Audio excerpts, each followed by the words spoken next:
باپ اور بیٹے اور روح القدس کے نام میں آمین۔ ہمارے لیے آج کی تلاوت یونس نبی کی کتاب اس کے پہلے باب کی پہلی آیت سے لے کر دوسرے باب کی دوسری آیت تک اور پھر 11ویں آیت۔ یونس بن امتائی نے خداوند کا کلمہ پایا۔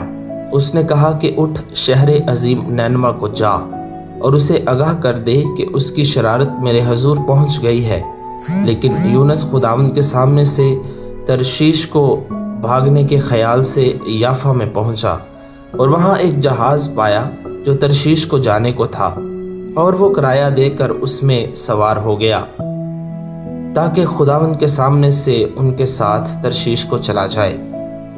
لیکن خداوند نے سمندر پر تند ہوا بھیجی تو سمندر میں سخت طوفان برپا ہو گیا اور اندیشہ تھا کہ جہاز ٹوٹ جائے۔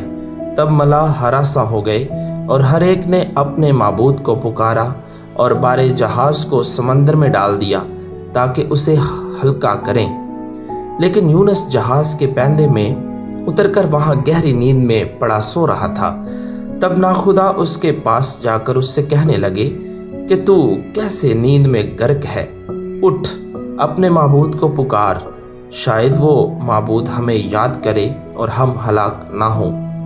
تب وہ ایک دوسرے سے کہنے لگے کہ آؤ ہم کرہ ڈالیں تاکہ معلوم کریں کہ کس کے سبب سے یہ آفت ہم پر آئی۔ چنانچہ انہوں نے کرہ ڈالا اور کرہ یونس پر پڑا۔ اس پر انہوں نے اس سے کہا کہ ہمیں بتا کہ کس کے سبب سے یہ آفت ہم پر آئی ہے، تیرا کیا پیشہ ہے اور تو کہاں سے آیا ہے؟ تیرا وطن کہاں ہے اور تو کس قوم کا ہے؟ اس نے ان سے کہا کہ میں عبرانی ہوں اور خداوند آسمان کے خدا بحر و بر کے خالق سے ڈرتا ہوں۔ تب اہل جہاز بشدت خوف زدہ ہو گئے اور اس سے کہنے لگے کہ تو نے یہ کیا کیا ہے، کیونکہ انہوں نے جان لیا کہ وہ خداوند کے سامنے سے بھاگا ہے، کیونکہ اس نے خود ہی انہیں بتایا تھا۔ اور انہوں نے اس سے کہا کہ ہم تیرے ساتھ کیا کریں کہ سمندر ہمارے لیے ساکن ہو جائے، کیونکہ سمندر کا جوش بڑھتا جاتا ہے۔ اور اس نے ان سے کہا کہ مجھے اٹھا کر سمندر میں پھینک دو تو سمندر تمہارے لیے ساکن ہو جائے گا، کیونکہ مجھے یقین ہے کہ میرے ہی سبب سے یہ بڑا طوفان تم پر آیا ہے۔ تو بھی اہل جہاز نے ڈانٹ چلانے میں بڑی محنت کی کہ کنارہ پر پہنچے، لیکن نہ پہنچ سکے، کیونکہ سمندر ان کے خلاف اور بھی زیادہ معجزن ہوتا جاتا تھا۔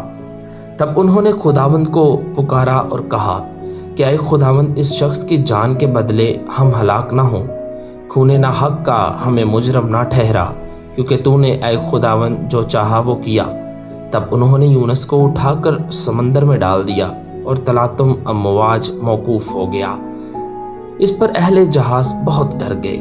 انہوں نے خداوند کے حضور ذبیحہ ذبح کیا اور منتیں مانی۔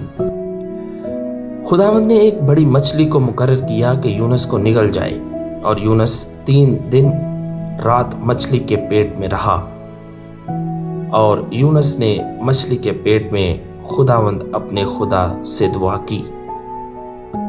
اس پر خداوند نے مچھلی کو حکم دیا تو اس نے یونس کو خشکی پر اگل دیا۔